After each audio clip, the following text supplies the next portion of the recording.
going around that top room at Port Harcourt, you know. You got a city, a lovely place. Don't regret to Johannesburg. I haven't got plenty money on me, but I was stranded in Port Harcourt, you know. If I happen to enter in a pub house about 20 just around me, they say, they like me, they love me, they love me, they love my beautiful voice. Please sing out a song on the song can do.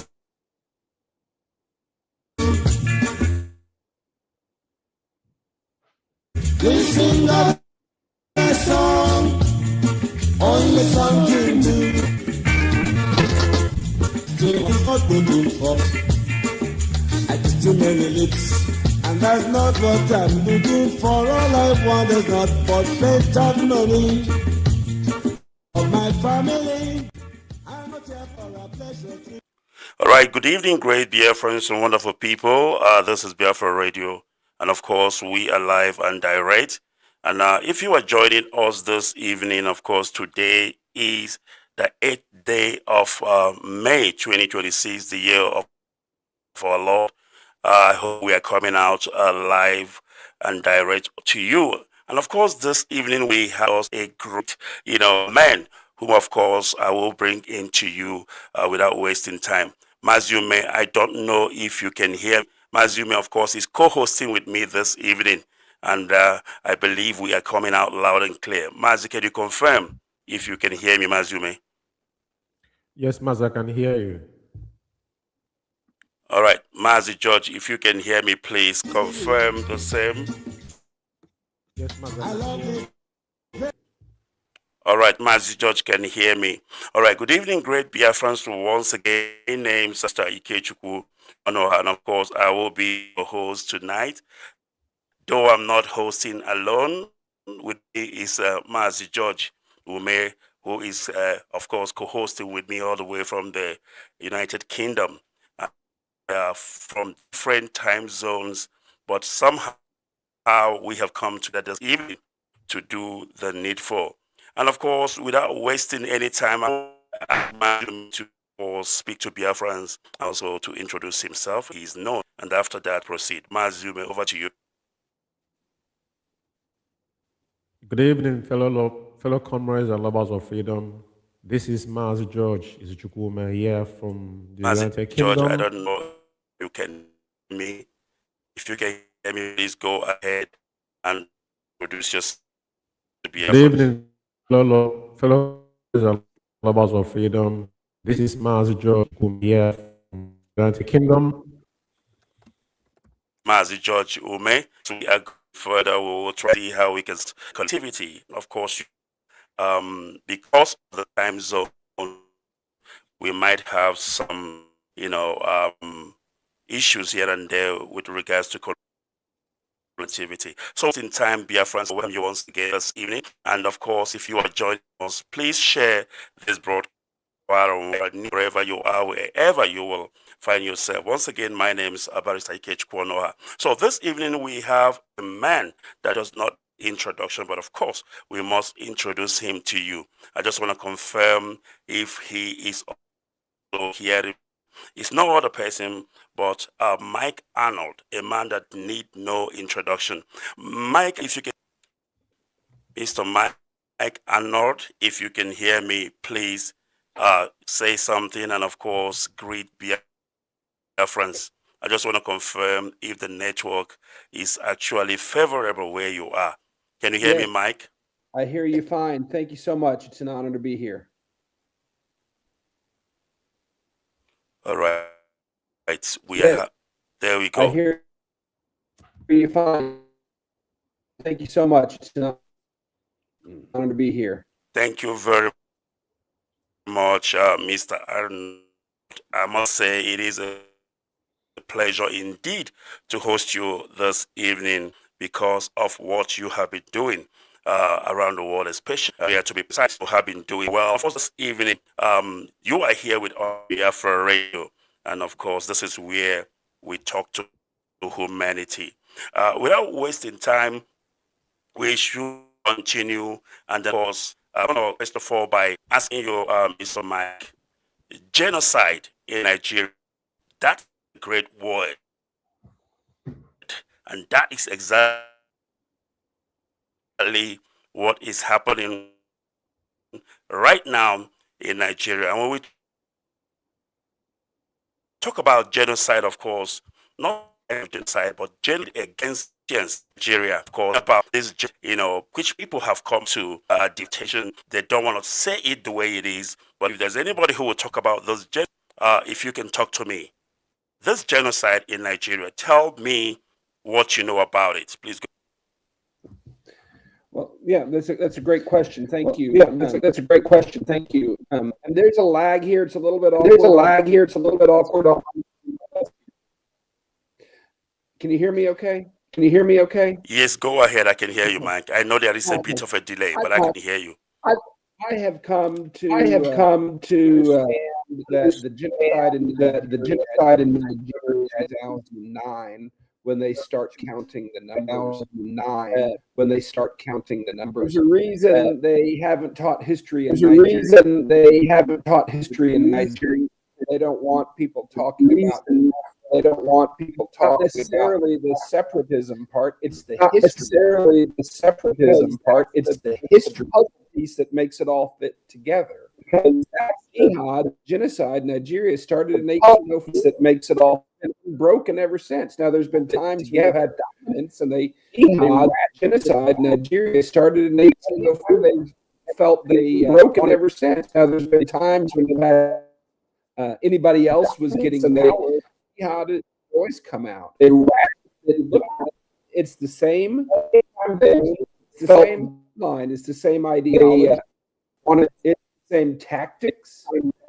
It was voice come out. It's the same Allahu Akbar. It's the same 1804 to today, and that includes anywhere from 1 to 3 to 5 million Biafrans named 6 to 1970.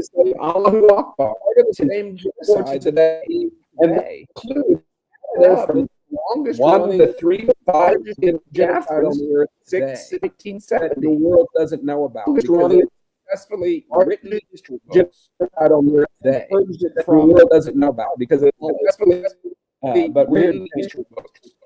The world needs to know where from. Stop it. But we're here.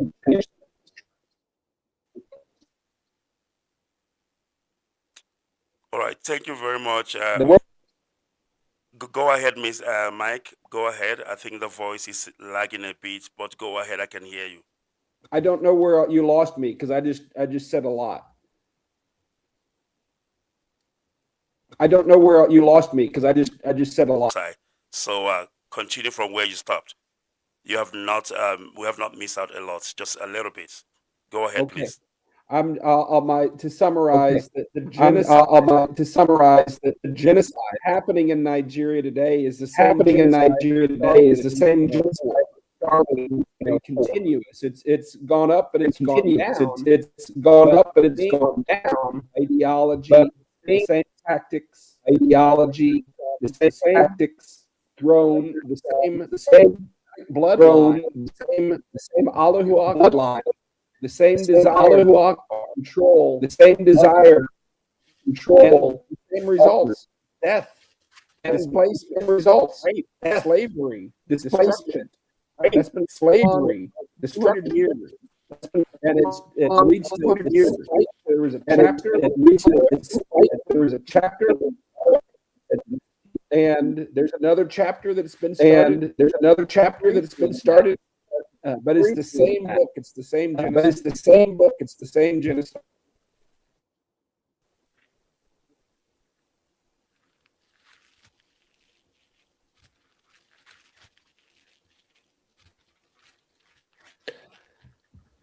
I'm going to log out and log back in. I'm going to log out and log back in. Yes, maybe we can do that, please. I think the network is a bit of a problem. Please, if you can do that, I will appreciate that.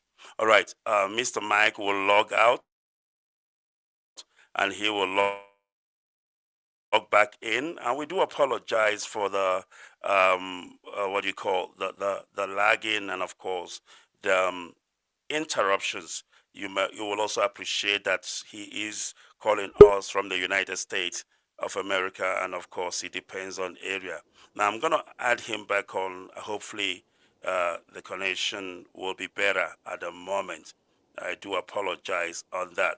I think Mike is back, and I've logged him back on, and let's see connection this time around. Can you hear Confirm me now? also with me if I am coming out. All right, Mike, I have you back. I don't know if you can hear me now, and I understand, where you were connecting from is, it's a bit far, like I said, the time zone and everything. Most of the time, you might not have a favorable. Can you hear me now, Mike? Yeah, there's still a lag. Yes, there is a lag. Probably some seconds between me and you. But how is it now? Can you hear me, please? I hear you. I hear you. All right. Thank you very much. And of course, for explaining the genocide that is happening in Nigeria. Of course, people have misinterpreted that term genocide. But of course, you are here to set the record straight and, of course, tell us the truth and the whole truth. Right. Let's proceed if you can hear me. Mike, you came into Nigeria in 2010. And of course, that's what I picked up from one of your write-up. In 2010, that is a long time for you to know exactly what is going on in Nigeria. Nobody can say to you, Bell, you don't know anything. You just came. No, you did not just come. I mean, 2010 is a long time. We're talking 16 years already, So tell me, when you first arrived in Nigeria, what do you make of the country? What do you make of events through your observation for the past 16 years? Please go ahead. Thank you. Yes, I've been there 16 times as well. So thank you. Yes, I've been there 16 times as well. Total of 16 and not all every year, but a total of 16 times. In 2010, I didn't know what to expect. I couldn't find Nigeria. I didn't know what to expect. I couldn't find Nigeria on a map. But I quickly, the first week, I have to say, was some culture shock. I felt sorry, culture shock for you. Felt because yes, continue, Mike. Continue. Because the things that in 2010, first there was some culture shock. In 20, this is not going to work. This is not going to work. I have a gigabit fiber. I have a gigabit fiber line here.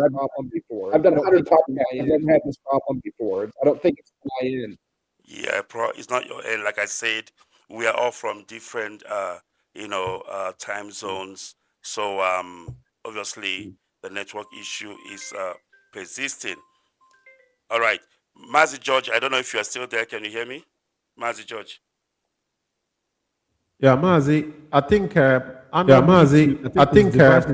needs to. I think his device is on. Can he just turn it? It has a device. Two devices playing. Anytime he talks, is echoing. All right, that's what he's saying, that he trusted with his device. Unfortunately, probably, I don't know, you cannot obviously predict the network issue. Mazi George, if you can continue from your end, let's see if we can get a better connection between you. No, what I'm talking about, there's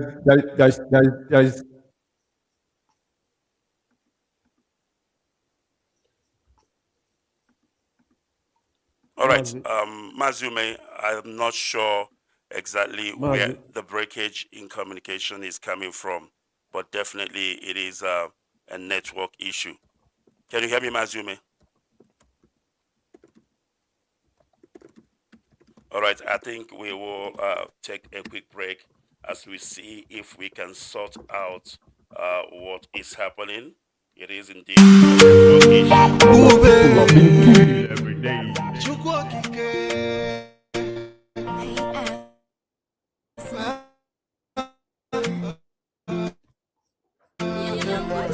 Because of the world, one Nigeria. Take us out from Gomorrah.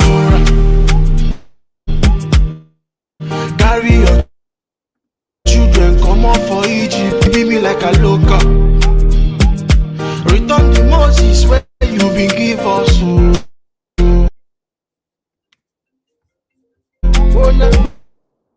Hello? My people just they die. My people just they man.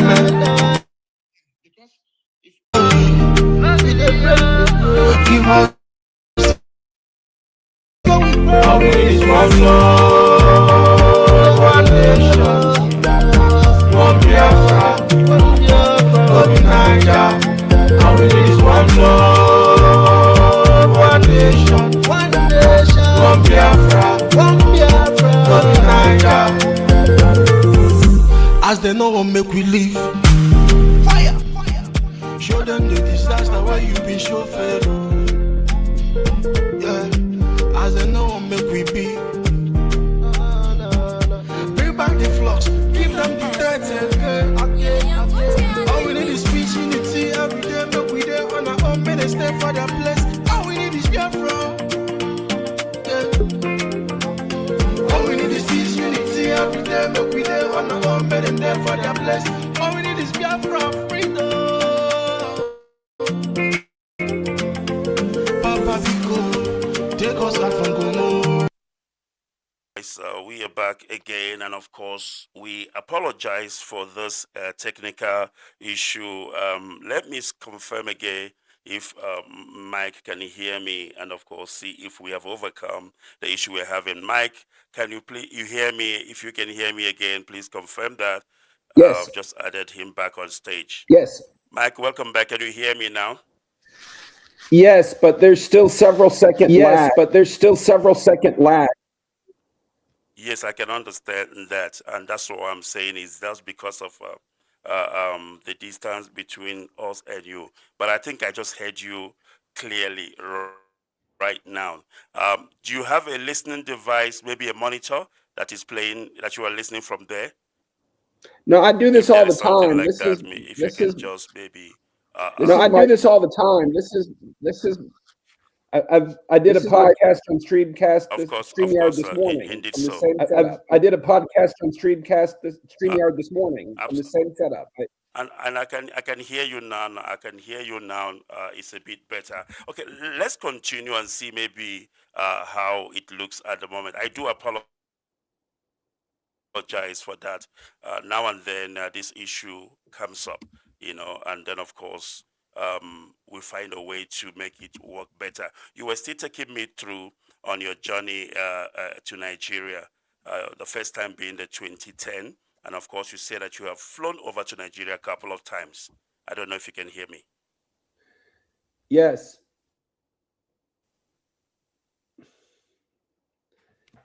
Can you hear me?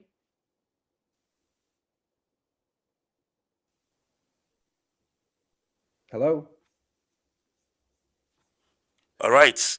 Yes. Yes, please go ahead. I do profoundly apologize for that. Like I said, it is indeed system issues that we are going through here and technicalities. And then, of course, yes, we do this all the time. But sometimes, you find that there is technicality from everywhere. But I know my end, I'm coming out clearly, but unfortunately, our guest voice, is joining all the way from the United States, and I am here in South Africa, and then of course we have Mazume in the United Kingdom. So I don't know why this challenge, in terms of technicality. All right, we must continue though and see how it goes and see how it fares. Of course, challenges like this, as I have earlier explained, do happen with regards to broadcast. Sometimes you come, you have a good day in office, and sometimes you come, you have issues. All right, somebody saying, yes, we can hear you. Continue, Pastor Mike. Yes, Mike is not in the studio. I think here the network knocked him out. And then, of course, we will try to see if we can bring him back on. All right. All right, we must continue. It is still Biafra Radio. Mazi, Mazuma, you can still you there hear with me? me, please?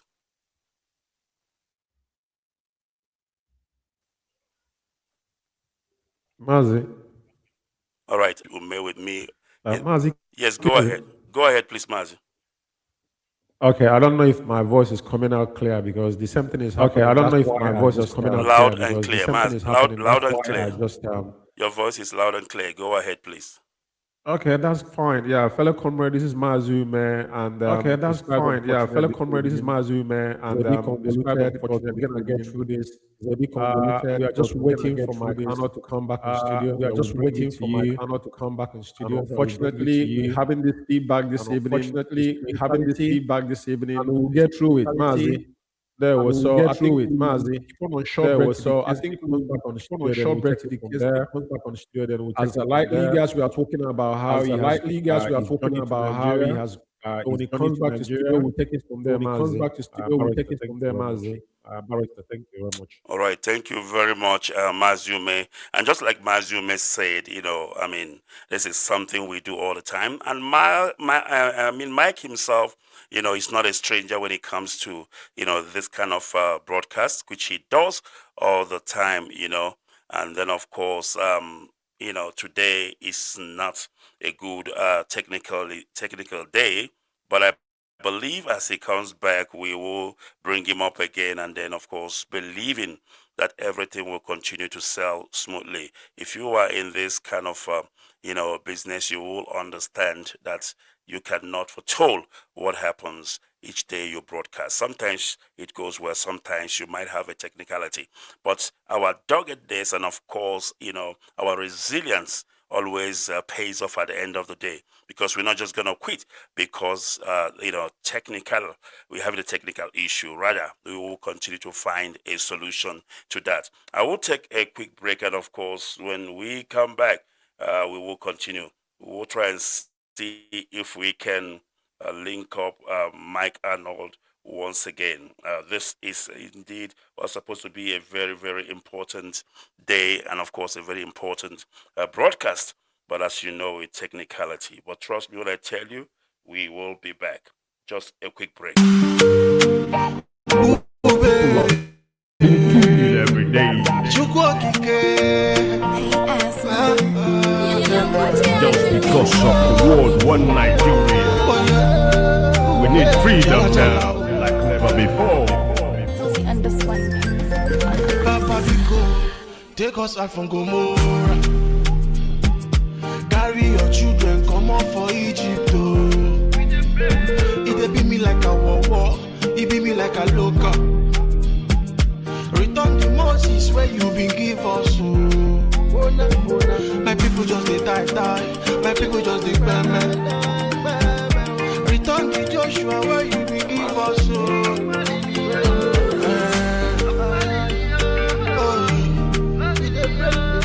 Give us the David where you been give us. So all we need is one love, one nation, one Biafra, one Niger. All we need is one love, one nation, one Biafra, one Niger. As they know what make we live. Show them the disaster where you been show Pharaoh. Yeah, as they know make we be. Bring back the flocks, give them the dead again. All we need is peace, unity every day. Make we there on our own, may they stay for their place. All we need is Biafra. Yeah. All we need is peace, unity every day. Make we there on our own, may they stay for their place. All we need is Biafra, freedom. Take us out from Gomorrah. We pray. Carry your children, come on for Egypt. Oh. It be me like a war, it be me like a local. Return the Moses where you been give us. Oh. My people just they die. My people just they burn. Return the Joshua where they die. My people just they burn. Return to Joshua where you begin for. As the matter one be, we not be zombie. You got it, dirty.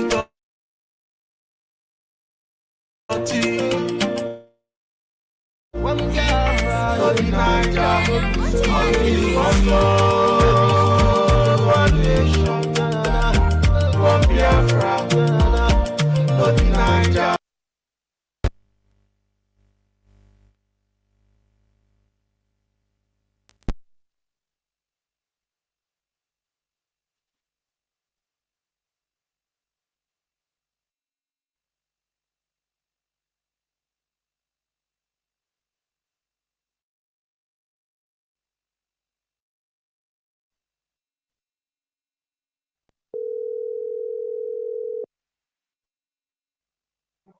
Hi, Mike. Can you hear me? Can you hear me, Mike? Yes, I hear you just fine. All right. We are sorry about the whole network issue, but we decided if we're going to do it on voice, I mean, at least you are coming out clear now. And of course, I can hear you. All right. Excellent. My apologies for that. All right, great Biafrans, we are back now, and of course, we have used another means to bring back our guest this evening. And of course, like I said, we are not sure why the technicality, but we must continue. All right, Mike, we were before talking about the first time you came to Nigeria, being in 2010, and that's where we were before we had this interruption. If you can please go back to there and tell me, because you told me that you'll be coming in and going. Please go ahead. Yeah, I've been traveling to Nigeria all over the country since 2010, 16 times. So much of it in the Delta area, the Biafra area, from Owerri, which I consider my Nigerian hometown. My late spiritual father, my mentor, Professor John Ofebu, mighty man of God, real earth shaker. Did international crusades, led the prime minister of Community to Christ. And a real gentleman. He was from a village just outside Owerri. He prayed over me. He put his mantle on me. And he prophesied I would be coming back many times. I didn't believe it. As I can promise. But we went all over the country, and at that time, it was the only nation on earth where radical Islam was being successfully pushed back. There was a Christian president, good luck, Jonathan. The economy was booming; it was a peaceful place, and I fell in love with the people, and the place became very deep.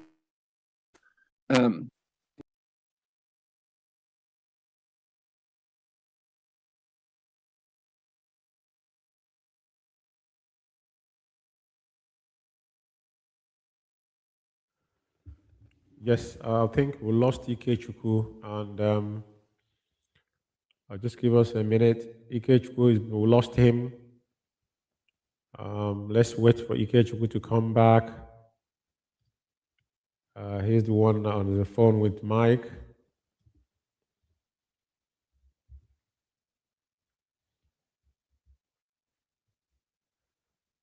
Yes, Maz Ike Chukwu, Barrister is back.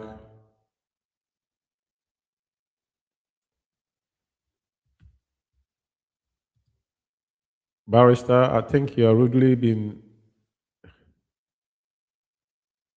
What's going on? Maz Ike Chukwu is out again. Which you were called Eze Okechukwu. Tell me about that. Yeah, again, I was mentored by Professor John Ofebu, who's a great man of great stature, and he prayed his mantle on me, and people respect and recognize that. I was on he had founded an organization, Unity for Africa. I was on the board of that when he passed away in 2014, but He connected me and introduced me to many great leaders across Nigeria from all over, including met twice personally, me and Professor Ofebu, with General Gawain. So John introduced me around, and I've worked there. I've served there. I build schools now and have since 2020 for displaced children.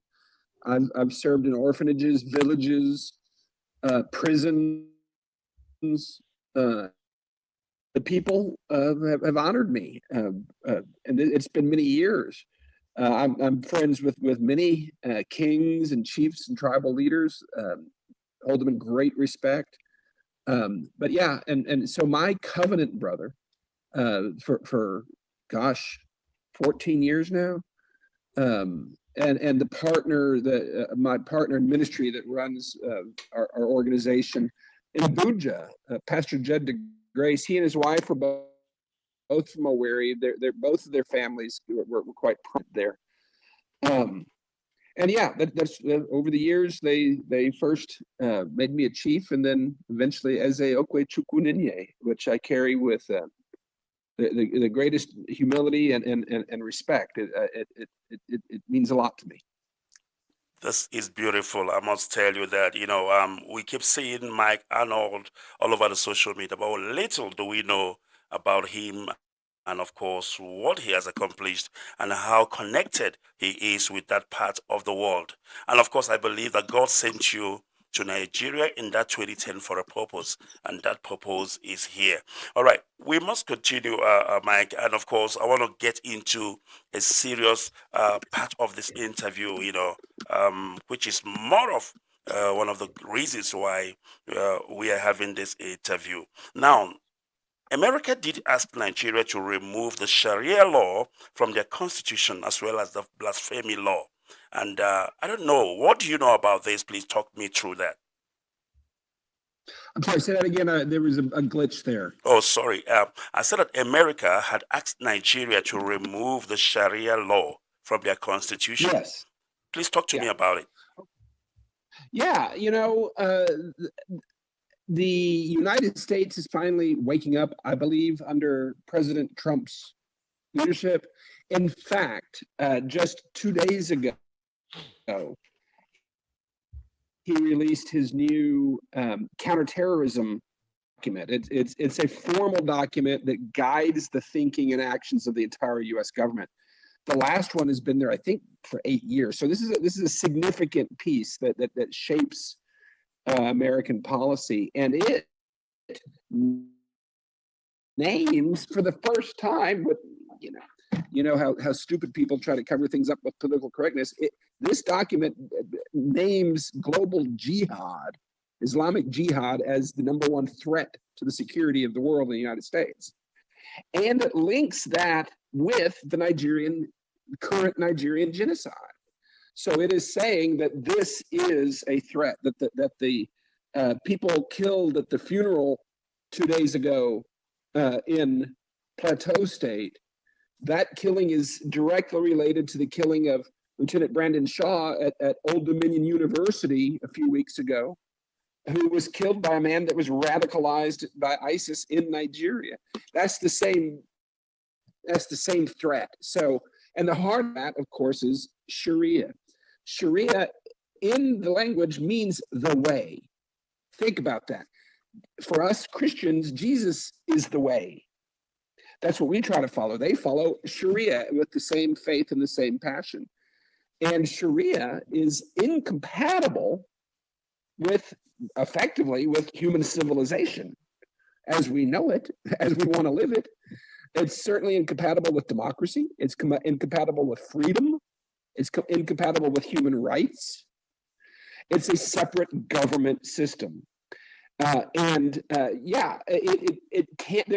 You cannot have any body politic, a nation with multiple legal systems. It doesn't work. And we're finally waking up to that in the United States and around the world. And so, the Sharia and the ideology behind it, the people behind it, what it enables, what it allows. If there's going to be a stop to jihad and genocide in Nigeria, there has to be a stop to Sharia law. At least, that's the way I read it, and that seems to be the policy of the United States. That's what we've pushed for, and I agree with it wholeheartedly. It's incompatible with human freedom. Absolutely, and I do agree with that. I mean, Nigeria, of course, is a secular state. In other words, I mean, Christians and Muslims and other religion living side by side. Therefore, you cannot have, one of those religion in a constitution that covers the whole nation, and you don't have, anything about Christianity in the constitution. I mean, that is not a balance. If I may ask you, Mike, what do you think will be a solution to these challenges Nigeria is facing, especially in the hands of these jihadists, Boko Haram and the rest? Well, I'm going to approach it two ways. First is what I have recommended to President Trump and the U.S. Congress. You probably saw my briefing from a couple weeks ago. Absolutely.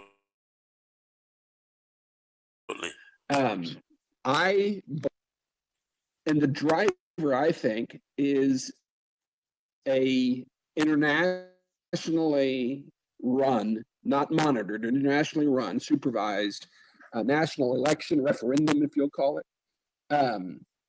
for a new constitution, which would also be opt-in only, so new boundaries as well. That is the referendum, new constitution and new boundaries by choice, self-determination. I'm calling for the U.S. to ensure a free and fair election and have that on the ballot. Now, that's insufficient because power is never given. Absolutely. It is never willingly ceded by corrupt beings. In history, you've only had that happen a time or two, like George Washington, but that's it. Certainly not the corrupt individuals now and their dynasty that has raged for 222 years.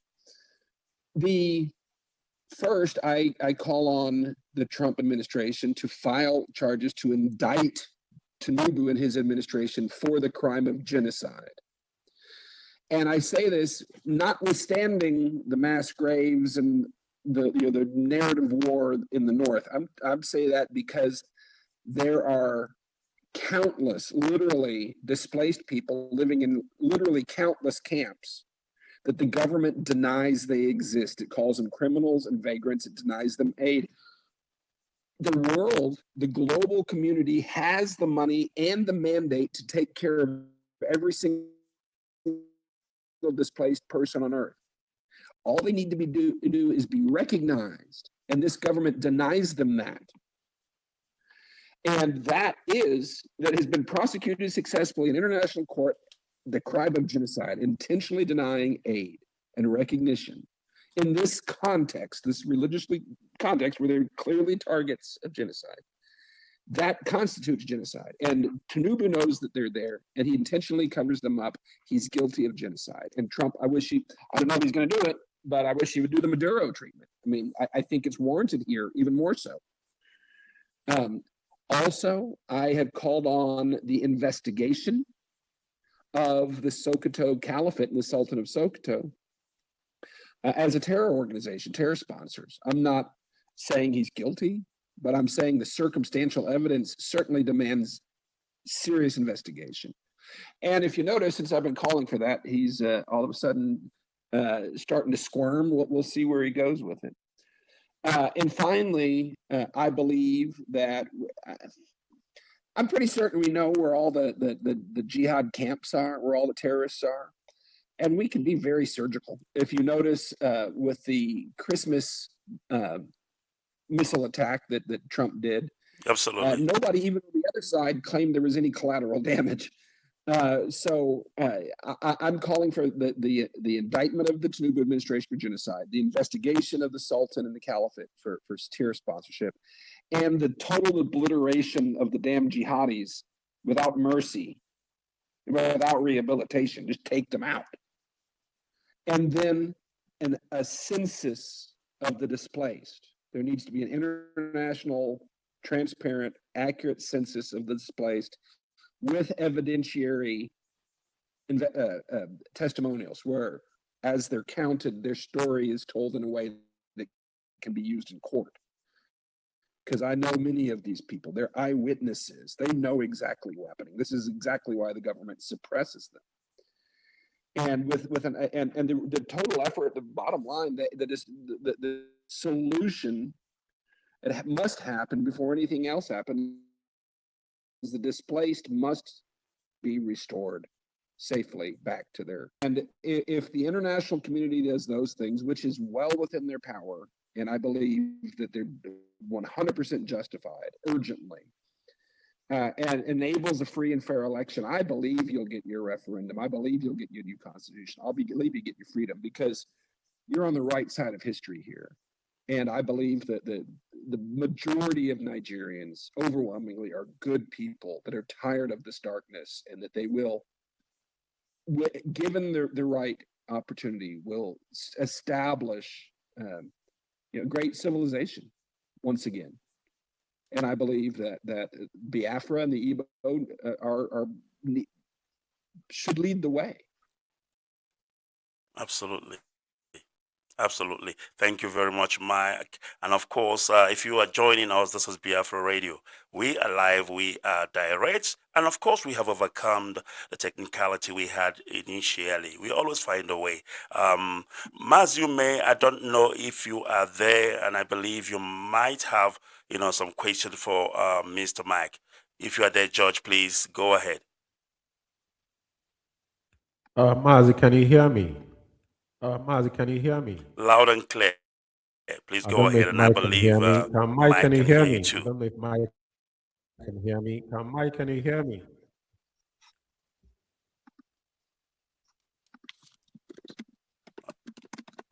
All right, Mike, are you still there? Yes. Can you hear Mr. George? George, please go ahead. I think he can hear you. Mike, can you hear me? Mike, can you hear me? All right, I think Mike is not hearing Mazume. Mike, I don't know if you can hear my co-host, Mr. George. Can you hear him? I cannot hear him, no. Oh, he cannot hear you, Mazume. All right, while Mazume is still staying sorted out at his end, I will continue. Mike, let's talk about Boko Haram. This evil, I call them a deadly organization, and evil for that matter. Now, this is what has been happening in Nigeria, whereby they come and say, oh, these Boko Haram people have repented, and we are going to integrate them with the Nigerian army. And then they will end up in some part of the north, as well as some part of eastern Nigeria. And then, of course, they end up killing Christians. Now, I don't understand the motive behind this. Maybe you can assist me here. What do you make of such, attitude from the Nigerian government, integrating terrorists with the Nigerian army? Please go ahead. It just shows what they believe and where they stand. It's absolutely psychotic. I did a fairly in-depth analysis with every available bit of data into the program that they do, the so-called rehabilitation. There is a global study of this. There are other programs around the world where nations, including Saudi Arabia, have tried to de-radicalize people. And those programs are very intensive. They're very long-term, and they last generally at least a year and a half. And they still have 20 to 30% recidivism rate. 20 to 30% of them go back to hacking people's heads off and raping women, yelling Allahu Akbar. Nigeria runs them through a 6-month program. It looks like the longest, maybe some a little longer, but certainly less than a year. But most of them do a 6-month program. They get skills training. They'll learn carpentry or what have you. They get good feeding, they get schooling, and all that. And they get sent wherever they get sent. And by the best science available, the recidivism rate is likely at least 50%, who has been beheading people, raping women, selling them into sex slavery, ripping babies out of mothers' bellies and throwing dead bodies in the wells of people so children drink water with blood mixed in it. I'm not making any of this up. They'll have a event where they get a bunch of people. This happens still today. They'll cut their heads off with dull axes and held up their heads while yelling Allahu Akbar. And the government captures some of these people. Now, the displaced, the injured, the ones that are, they get nothing from the government. The government, the thousands of people in these attacks over the years, more than 10 million that are living in abject horror and squalor, denied by the government. The victims get nothing. They get called criminals and beggars. Whereas the people they capture with the axes and the machetes and the AK-47s, they call them brothers and run through a 6-month program, educate them and send them back. And at least half of them go right back, more educated, more rested up, better fed, and they go right back to doing it again. That's the statistics behind it. Now tell me there's any sense there other than the fact that the government is 100% complicit and sympathetic with the terrorists. There's no other way to even possibly conceive how anybody would hold those positions. It's truly psychotic. All right.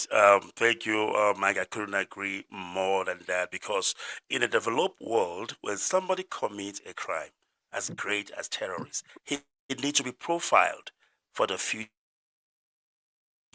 You understand? But obviously in Nigeria, you take a terrorist, put him inside the army. Tomorrow, if he commits the same terrorist act, how can you trust him? Absolutely no ways. All right, is he still Biafra Radio? And evening is Mike Arnold, I beg your pardon. If you've not heard that name,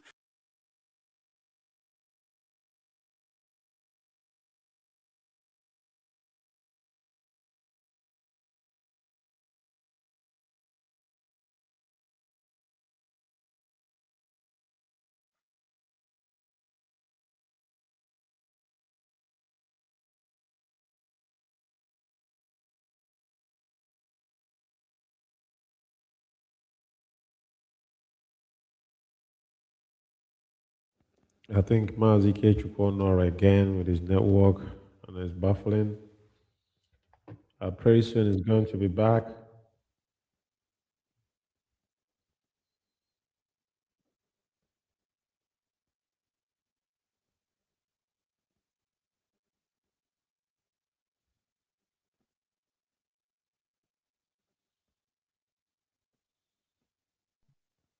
That have,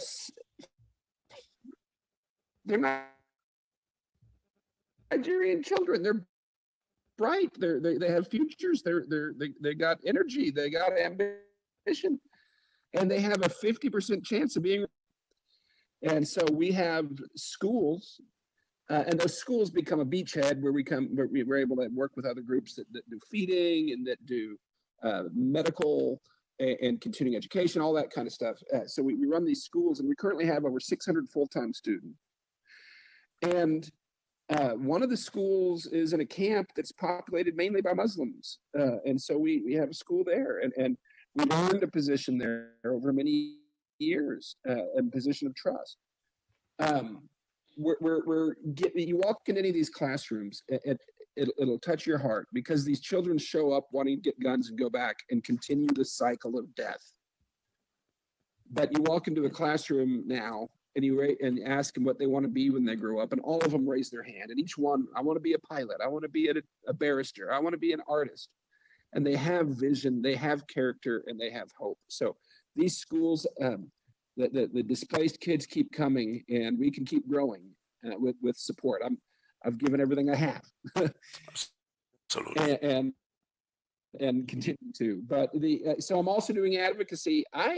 God's put me in a position in a lot of ways. I'm helping shape the narrative in Nigeria. I post something, it becomes headlines, and it shapes the way other people talk about it. I see that, and I use that. I also know I'm inside the heads of the ringleaders. The president has responded to me. The Sultan has responded to me, and Sheikh Gumi responds to me. I'm inside their heads, and so God has put me there, and I'm using it to really mess with their minds and to really inspire the people, and it's working. People are standing up, they're talking. The darkness is scared, and that's the way they should be. They should be scared. They should be very afraid. Absolutely. And then, Mike, from the little I know, from the Bible, the Word of God, God said, "I am looking for a man." And of course, you are that man that God is looking to do this work in Nigeria. Obviously, people from the South, Christians, has been silenced in Nigeria. And of course, the Islamic jihadis are actually the people in power and doing everything possible to marginalize everybody. And before you know it, Nigeria will become an Islamic state. And that cannot be because of the fact that Nigeria is a secular state. What do you have to say about this? Smoking some Indian hemp.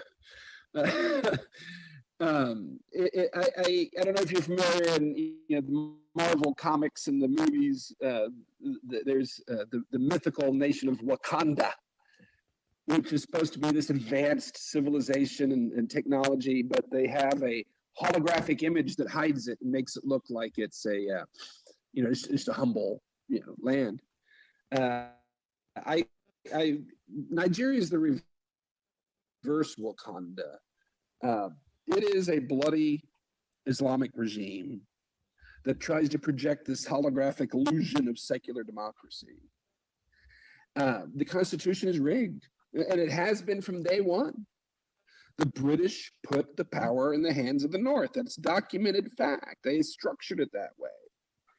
And we all know the history up to 1999. The Constitution was written by a Northern Islamic military dictator. He stamped the words "we the people" in front of it. It's a cynical joke. It mentions Sharia and Islamic terms 165 times. Doesn't mention Christianity once.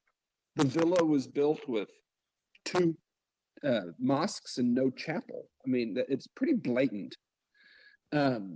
So yeah, there's no secular democracy in Nigeria. Has there ever really been a free and fair election? At all. And even if the election was, the way they rig the census and the way they draw the electoral map, it's still stacked against, everybody else. It's still the Northern control. So, there's no secular democracy in Nigeria. That's a joke. Absolutely. All right. What I've done now is I've added Mazume to the WhatsApp. I forgot I am interviewing Mike via WhatsApp. Obviously, George is in the studio. He cannot hear me, but I believe now, Mazi, can you hear me? I've added you to this call. Mazume. Yes, I can hear you. Absolutely. Take it away, Mazume, please. Go ahead. Yes, Mike Arnold, can you hear me? Yes. It's quite unfortunate this evening that we have some, intermittency, but we'll take it from here. As Mazi Kechuku have asked some numerous questions, I was just going to ask you, 30th May is coming up. And that is the program that went on in that part of Nigeria, which, in 67 to 70, that seems to be Biafra. What do you have how do you picture this 30th of May coming up this year? Well, I'm going to be in Los Angeles. I was invited a couple months ago by IPOB North America to celebrate with them in Los Angeles. I'm going to be there. I'm looking forward to that. And also that day on this platform, we'll be releasing the Sokoto Declaration. Okay. That I've been working on, and I can't disclose the methodology, but been working with Mazi Nnamdi Kanu to draft this document that we believe will provide a crystallizing vision and a clarion call and a path forward for all in the land called Nigeria who want freedom and self-determination. Across tribe, across region, across faith, we're united in a cause to bring liberty and justice and freedom to the land. And so that's something to look forward to. I'm not going to disclose too much. There's a reason that we didn't drop it immediately. But yeah, that's coming, and we see it as a way to pay tribute and honor to the day, to the memory, and to memorialize all that was hoped for and all that was lost in the Biafran War, and to provide hope for a movement to bring freedom to the land once again. Thank you very much, and that is quite amazing, and we cannot wait to have you back on 30th of May this year. That particular moment is going to be something that's going to be memorable for Biafrans. I'm just going to have one more question for you from my side here. As you know, the inhumane treatments that has been meted, not just to the I use the Igbos, but as you know, what is happening in the northern part of Nigeria, which is Jaws, the killing, the mayhem, the Fulani herdsmen, the Marauders themselves, but all of us knew that they are not Marauders any longer.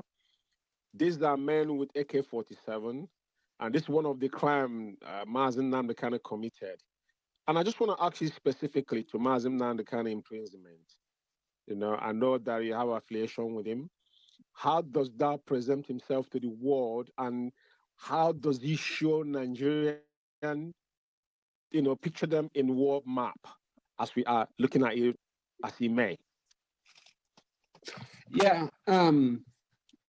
So I understand the question. I believe that the incarceration, the persecution of Nnamdi Kanu is a travesty of justice. I believe that any objective human being that values rule of law and justice and freedom and fairness, I believe anybody that looks at his case objectively will come to the exact same conclusion. This is a travesty. This is a tyrannical act by a dark regime, and it must be undone. He must be set free. I believe that, and again, I believe any objective reading of the case, people will say the same thing. I believe Nelson Mandela figure, maybe even greater. Is that a done deal? No. And a lot of it is he's simply unknown. The vast majority of Americans, first of all, couldn't find Nigeria on a map. I guarantee you could line up 100 random people here and ask them if they ever heard the word Biafra, and they would all say no. You'd have to go to more than 1,000 people, I think, to find somebody who did, and more than that for them to understand what it means. And they certainly don't know the name Nnamdi Kanu. So there's a lot of work that needs to be done. And I believe that work needs to start inside the movement. Since that announcement came out, I've been attacked by people who call themselves Biafrans. I've been begged to, please hear our case and join our movement. And And when I take a step that direction, there's people in the movement that attack me. That's how you know who your frauds and your wolves are, your plants, your government plants. Anybody that's going to attack somebody for coming in and offering to help is somebody that's not in it for the cause. So I want to alert you on that. Unity must come first. This is part of the Sokoto Declaration. To throw at each other is a stone that the other side doesn't have to throw at you. You're doing the work of the enemy. There's nothing, let's be honest, there's nothing to fight over right now, is there? There's a movement. Anybody that fights for their piece of that is short-sighted and selfish. Wait until there's work together, hold hands and get across the finish line together and have a land, then we can have elections. Then you can fight it out within the system. But God, this attacking people for, oh, he shook that guy's hand, or he's in a picture with that one, or he's going on that podcast. That's anybody that attacks somebody for that is the fraud and the wolf in sheep's clothing, and that's the only person that should be ejected from the movement. And it's like the church. Jesus said, beware of those who cause divisions among you. They are not in it for the cause; they're in it for themselves. And I hope to be, and I'm not pointing fingers. Believe me, I'm not. I'm not singling anybody out. I'm not hinting at anybody. I'm talking in general. I hope to be I can't lead this. I don't want to lead this, first of all. Second of all, I shouldn't. I'm a white guy from America. I'm not here for anything. I'm here to serve. And I think I can serve by being a unifier, being above all that. I'm in it for the vision, and I don't tolerate division. Nobody should. You need to be in it for the vision. Don't tolerate division. And look, there's biblical process for this stuff. If you have an ought with your brother, go to them and try to work it out first before you go online and attack them. Don't spread rumors. Don't gossip. Because, there are a lot of different factions and a lot of different groups, which different flavors is fine. Different skill sets, different types of people that group together different is fine. But it's not fine if you use that as a reason to attack people. And I'm not going to put up with that. I'm not going to tolerate it. I'm not going to associate with anybody or any group that causes division and that throws stones at other people in the movement. I'm just not going to do it. Not without the biblical process of dispute resolution and seeking reconciliation, seeking unity, because a divided movement will never succeed, ever. You have to unite if you're going to succeed. United, you stand, and divided, you fall. It's just that simple. Thank you very much. And I totally agree with you on that. Yeah, of course, you've said it all. And this is a word for, this word goes for every Biafran, and I hope everybody's listening. It is important that we're hacking to this. And we were just going to hold on till the declaration comes forth. But I hope everybody, I'm not going to add anything there. Yes, Mike, I will pass the mic back to Iyke Onuorah, the barrister itself. And we appreciate you for coming tonight. Mazi Iyke, please, can you take over from here? Thank you very much, Mazume. Thank you for those, insightful questions. Mike, I'm sorry, it's not easy to have you on a show like this. And when we do, we don't want to let you go. So, but we will definitely eventually let you go, because I know you're a very busy man. And I must confess, your humbleness, to answer a call like this explains the kind of person you are. It explains that it's not all about, to be in the limelight, it's also about serving, like you said, because somebody else will say, but what is Biafra Radio? How many listener base do they have? But irrespective of all those, you still answer this call. And all the challenges we had this night, you stick with us until we get this done. That is marvelous, I must tell you. I must tell you something, and I will let you obviously tell us what you think. Mazi Nnamdi Kanu, Nigeria consider him a pain because he was telling them the truth. He does not hold back. And they look for everything they can to use against him, they could not find. And then they end up saying, because you spoke in the radio, then you are a terrorist. And then, of course, that is why, that is the only crime he has committed for preaching. You know, he doesn't only preach about Biafra on the radio, he talks about the terrorists, he talks about the marginalization of the people in that country. Now, one thing that stands out for me, which people doesn't understand. Now, they put Mazi Nnamdi Kanu in jail, thinking, oh, we've jailed him, we've shut his mouth, nobody can discover our crimes. And there comes Mike Arnold. And there is something you have in common with Mazi Nnamdi Kanu. You are not afraid to speak your mind, and you are not afraid to say the truth the way it is. And they bring fire, you give it back to them fire. Of course, I'm following you, and I'm saying that. Tell me, I don't know, some people are asking, where does this man come from?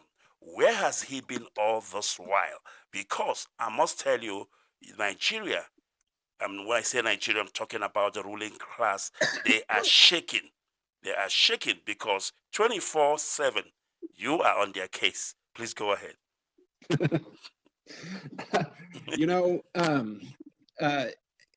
Sometimes God leads us through experiences in our lives, phases in our lives, that sometimes don't make a lot of sense when you try to piece it all together in your own mind. The things I've studied, books I've read, people I've met, causes I've been involved with, all this. And it all seems to converge here and now. I believe God prepared me and called me to this. There's no other way to say it. And I believe he's anointed me. The only way I can describe it. It boggles my mind. When I departed Nigeria after the press conference on October 14th, I had 114 followers on X and maybe 1,000 on Facebook. I'm well over 300,000 followers now. Absolutely. And extremely responsive. I mean, and that's just only, it's just the anointing, I did this briefing in Congress. I was the least known speaker there. I was the last one. I wasn't on the agenda.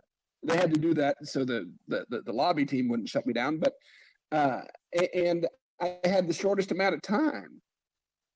And the other people there were much better known, much more accomplished, and much more articulate than me. But my video went viral. Why? Again, I think it's just an anointing that God has called me to this place and time, and he's prepared me for it. And I am prepared. I'm ready to, I've counted the cost, and I believe this is righteous.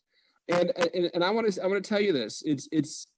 Yes, I believe Biafra is the epicenter, but it's only one piece of it. There are other people groups in Nigeria that would and will stand with you, and should. And you need to work together across tribe, across religion, across race, for those universal human rights, the universal yearning for self-determination and freedom. You have more allies than you ever imagined, and you need them. Absolutely. And so again, I see my job is part educator to help teach people in the movement how to engage, because they're not real good at it right now. They have the passion and they have the knowledge. They just don't know how to engage. They don't know how to articulate the message and be disciplined in it. That's needed. And gosh, when the movement gets that, it can change things overnight. Imagine, here I am, one guy posting, and look what it's doing. Imagine a million around the world posting smartly, strategically, articulately, thoughtfully. I mean, that can change the narrative, and that today the narrative changes the world overnight. So I hope to bring some discipline in an uplifting way. I hope to bring some encouragement. I hope to bring unity within the movement and beyond, because the movement is bigger than Biafra, and you need to see it that way. You need to see it that way, because that's how you win. The federal government has sought to divide. It sought to make it Igbo versus Hausa versus Fulani versus whatever. Don't let them do that. In Christ, there is one tribe, the tribe of the Lion of Judah. We have families, we have communities, we have cultures. The tribe is something to celebrate. I'm not saying diminish it, but reach beyond. Show the world what you can be. Show the world that the leaders that God made you to be and the vision that He's put in your heart. Don't just complain and throw rocks, but build unity, build a coalition that's unstoppable beyond Biafra, around the world, and that's how you will get Biafra. 100%. Of course, we talk about allies. No country, of course, ever stood without an allies, and of course, I agree with you 100%. All right, if you are just joining us right now, we are almost coming to the end of this program because we got to let go as soon as possible. Just a few things we need to do, and then, of course, we will bring this program to an end. It is still Biafra Radio. We are live and we are direct. My name is Barrister Iyke Onuorah, and of course, I have with me Mazi George Ume as we are rounding up this broadcast. All right, Mazi Ume, I want to get your parting shots before I allow Mike, and of course, if you may, Eze Okechukwu, I love that, yeah, to give us his last word as well. Mazi Ume, please go ahead.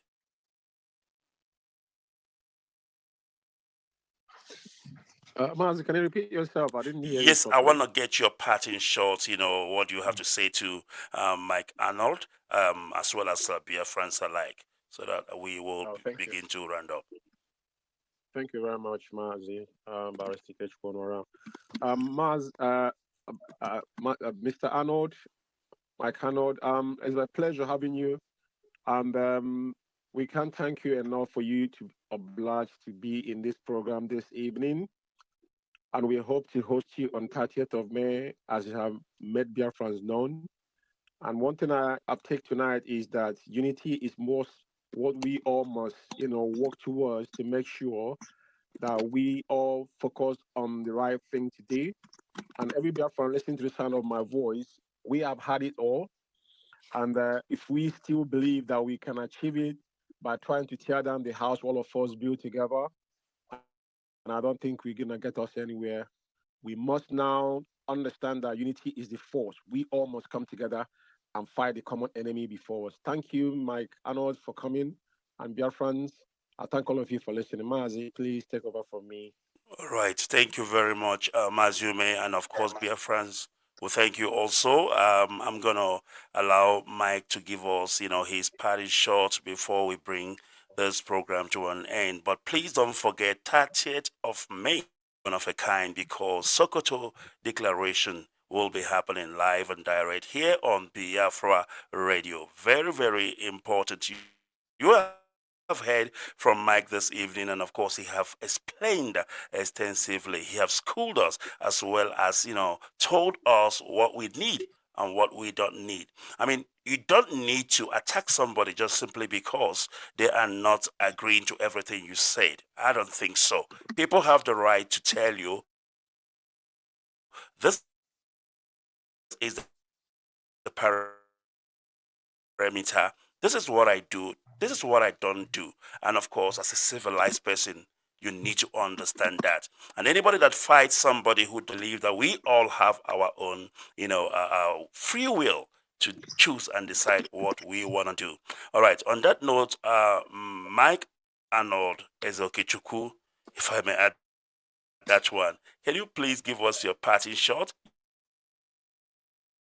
your advice to Biafrans, and more about the 30th of May? And of course, we know it's still under wrap. Ahead. Thank you so much. The Bible says, without vision, people perish. Absolutely. And in my interaction, and there's so many bright people, young people, energetic people that are, passionate about this cause. But I'll tell you, I'll post something about a picture of my dog. I have a really good dog. She's real sweet. She's my good friend. I'll post a picture, and I'll get a dozen, people that reply saying, "Biafra, Biafra."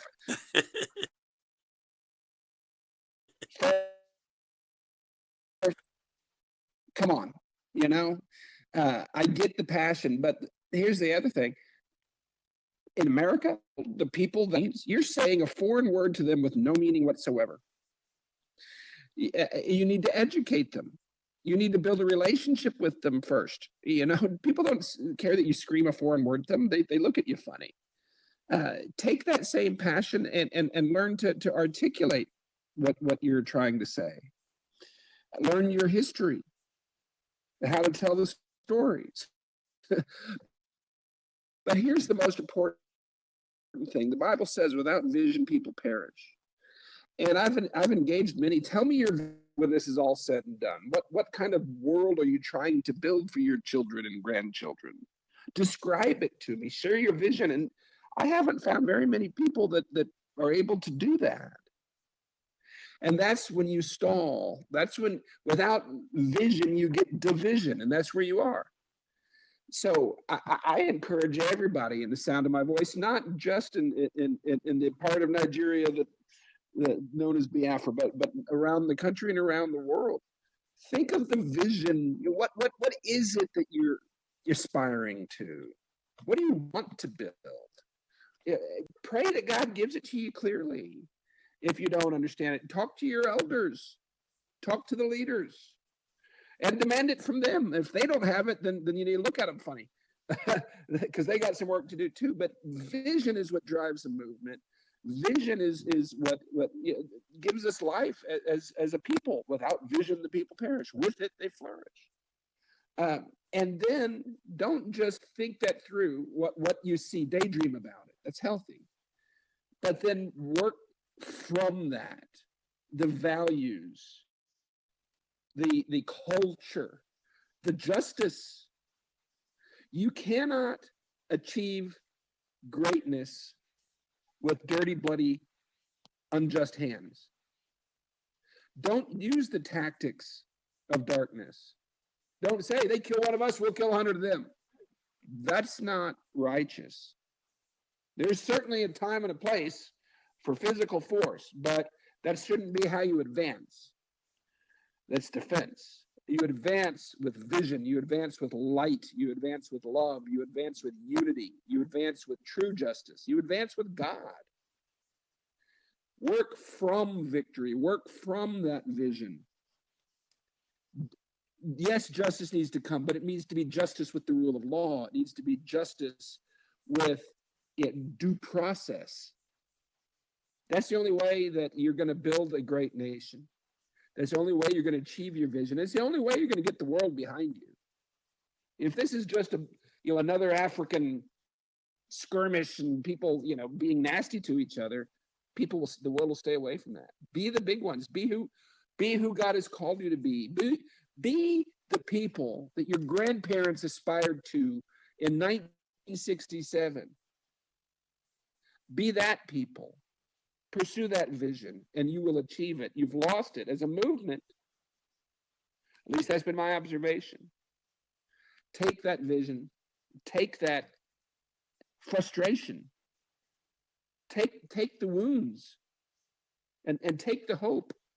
Take the values, and channel it towards the future, a positive, uplifting vision of a bright example city on a hill that it can be.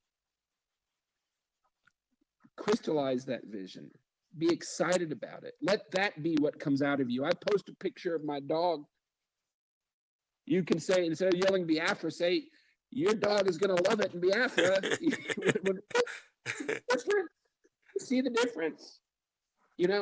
So without vision, people perish. I pray, my prayer right now for everybody at the sound of my voice is that you ask God for that vision and let him give it to you, and smile about it. Let it make your heart beat faster. You're excited to share it with people. You're overflowing with eagerness to achieve it. That will be attractive. That will invite people in. That will get the world's attention, and that will drive a movement that is destined for victory. Without that, people perish. Without vision, people perish. That's all I got for you today, folks. All right.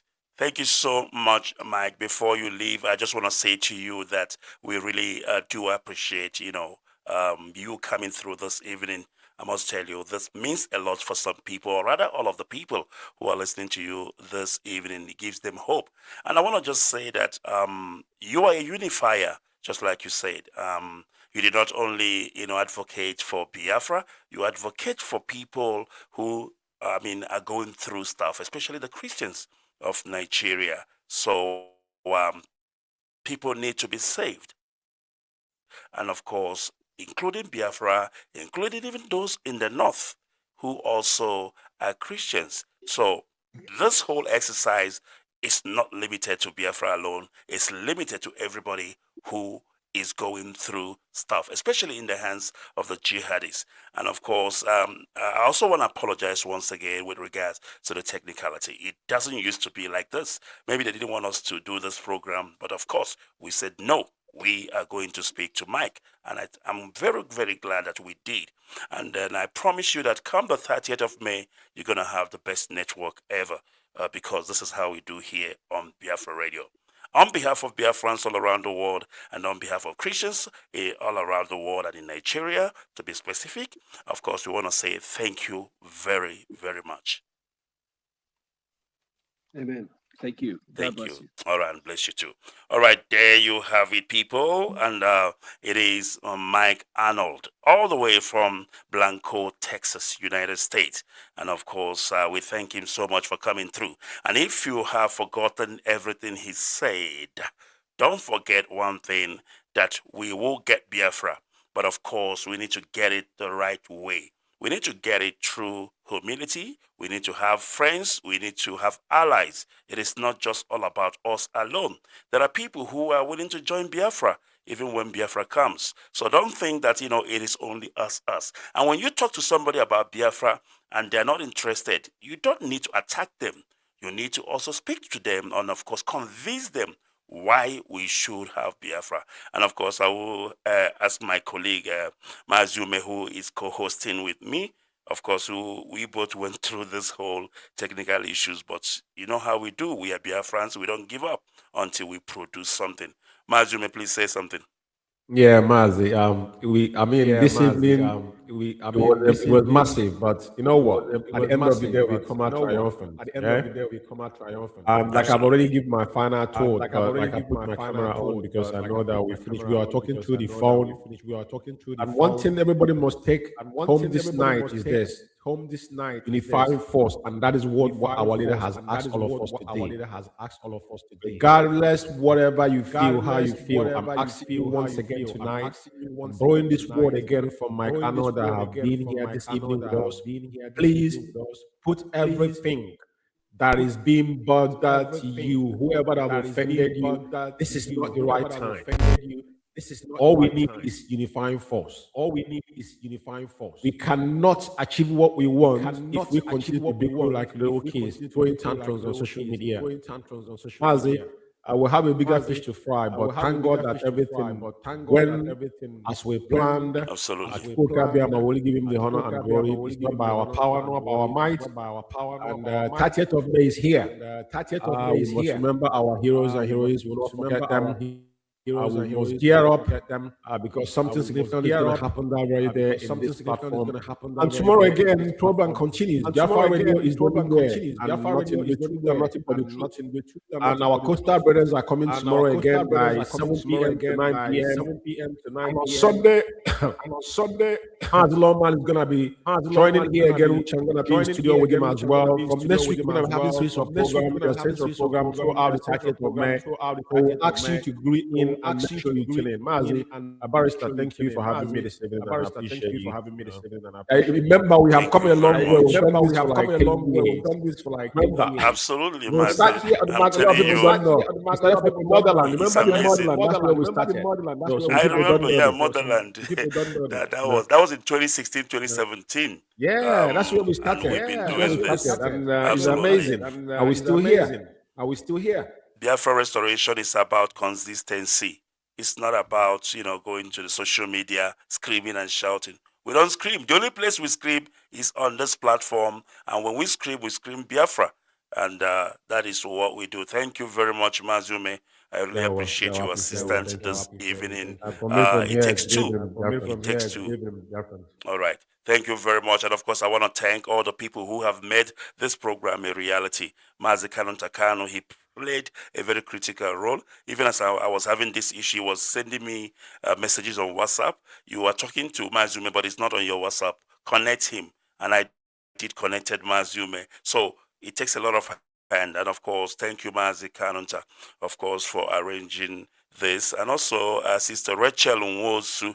Rachel Nwosu, that's a woman that is doing so much on the background. And of course, we thank you. And you were great indeed.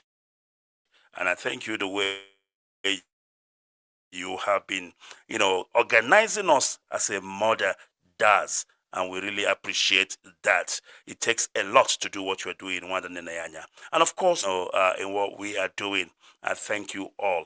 As Mazume have said, our coastal region people will be coming up on air. Mazi Bishop JCI, thank you so much. And of course, you are a part of the family and a part of the team. And for those who I did not mention their name, I really appreciate you all for the work you are doing. This work of Biafra restoration, it is not an individual work. It is not an individual effort, but it is a collective effort. I mean, when we came, they say, oh, they will fizzle away. Biafra radio, that is nonsense. But as you have heard, Onyendu himself have re-emphasized. Some of you did not understand. I mean, there was this issue of Sokoto, declaration. Onyendu said that it will happen in Biafra radio, and that tells you all you need to know. I guess we are vindicated once again for those who say that this is a pirate radio. Now you know. And when Onyendu himself will come out, he will, of course, be here first in Biafra radio. All right, so we are going to leave it here as we are getting ready for the 30th of May. 30th of May is sacrosanct, and of course, and I want you to get ready because May, of course, is Biafra month. And from here, from me, it is goodbye and remain blessed.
Restore